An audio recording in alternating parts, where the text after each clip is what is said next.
The Parsha of Shelach is essentially divided into two segments.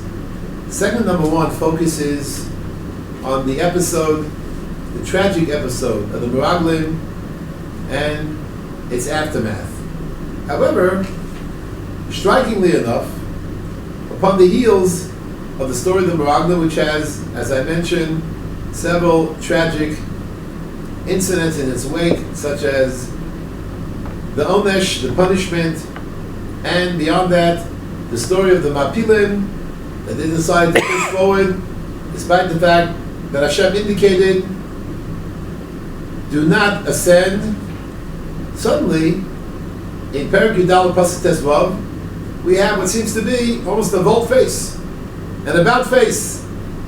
Namely, here we have the downside of the Meraglim, and now suddenly, Vayidaber Hashem and Moshe Lemor, Hashem tells Moshe Rabbeinu, Daber b'nei Yisrael v'yamarto alehem ki savo el haaretz. When we come to Eretz, Moshe Roseichem, Asher Ani Nosein Lachem, and the Torah develops now the entire parsha of Menachos and the Sachim that are offered together with Kavanos. Rashi comments, Biser lahem sheyikonsu la'aretz. Despite the Meraglim, Hashem indicated they're going to ultimately enter Eretz Yisrael. Note there was clearly a despondency. Clearly, Klal Yisrael were disconsolate, were stressed out, and perhaps they thought that in the aftermath of the Chet HaMeraglim, they would never be zochet to enter Eretz Yisrael. Hashem comes and tells them no. Hashem consoles them and promises them they will enter Eretz Yisrael. Ki savo el haaretz. And the Torah then, subsequently as well, Perek Tesvav, Pasuk Yudches, Daber b'nei Yisrael v'yamartu alehem b'voachem el haaretz asher ani mevi eschem shama, that we're going to enter Eretz Yisrael.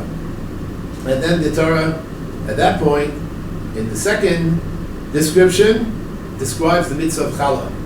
And the dinim that relate to Chala, of course, with reference to Eretz Yisrael. Reishis Avisal Seichem, Kala Torim Mitzruma, Kisum Asgoren, Kain Torim also. The Ramban as well, in his commentary on the Torah, notes that these parshas are Le'odeg et Am Yisrael, to strengthen our resolve, to give us chizuk. The Balei Hadrush were fond of pointing out that among the karbanos that we offer on a daily basis, one of them, of course, is the Tamid Shel Shachar, Tamid Shel Ben Abayim, and that's a carbon that's brought to meet them kisidra on an ongoing basis, on a daily basis, on a continual basis, and that underscores the Shevach Lodah we have to Hashem Yisbarach for our very kiyum, for our very existence, and that is essentially the tafkid of the tefillah we daven in the morning, Tamidim Shel Shachar. Gemara says, Lo tochu kodem shetisbalu al dibchem. One cannot eat before one davens. We thank Hashem in the morning, the Birchas HaShachar, the Tamid Shel Shachar. However, we also have the Tamid Shel Ben Abayim that is associated with the Tefillah of Mincha. The Tefillah of Mincha is markedly different than the Tefillah of Shachris. The Ramban, of course, notes that it corresponds to the Tamid Shel Ben Abayim. The Ramban already asks in Parshas Bo, why is the Tefillah of Mincha called Mincha? The Ramban refers to a pasuk, Masas Kapai Minchas Orev. The Tamid Shel Ben Abayim is called Mincha, and here in Mincha we ask Hashem not simply for our sustenance, our daily sustenance, our kiyum, our very existence, but in the Tefillah of Mincha we thank Hashem not just for the minimalistic existence and sustenance that we have on a daily basis, but here we thank Hashem for whatever hatzlacha, whatever prosperity we may have achieved over and above the minimum that everyone needs in order to live. And that's represented, and this I heard Yisod from Rav Soloveitchik Zatzal, it's represented by the Menachos and the Sachim, which represent, if you will, what is known in Hebrew as motarot, or they call luxus, luxuries, yayin, soles, shemen. These are things that are not minimally required. A person wants more than the minimum. All of us want to live, Baruch Hashem, in a very nice kind of way. And the halacha permits us to do so. The Gemara says in Brachos, Shlosh Dvarim, Marchim and Daita Shel Adam. Three things give a person a sense of harchavas hadas, a sense of expansiveness. And they are chayfetz noeh, Isha Noah, Bayis Noah. So one is certainly permitted to live in that kind of a fashion. So the mincha corresponds to the hatzlacha that a person has. When the Meraglim went and spoke Lashon Hara of a nature that was clearly a dastardly nature, Vayotziu dibas haaretz, eretz ochelos yoshvela, what was their intention? So our salvation can interpret it in light of what I just said in the following way. In order to live a minimalistic existence in Eretz Yisrael, we'd have to work very, very hard. Why? Because it's a land, ochelos yoshvela, it consumes its inhabitants. You cannot find any atzlacha in Eretz Yisrael, chas v'shalom. So Hashem wanted to send them a very strong message.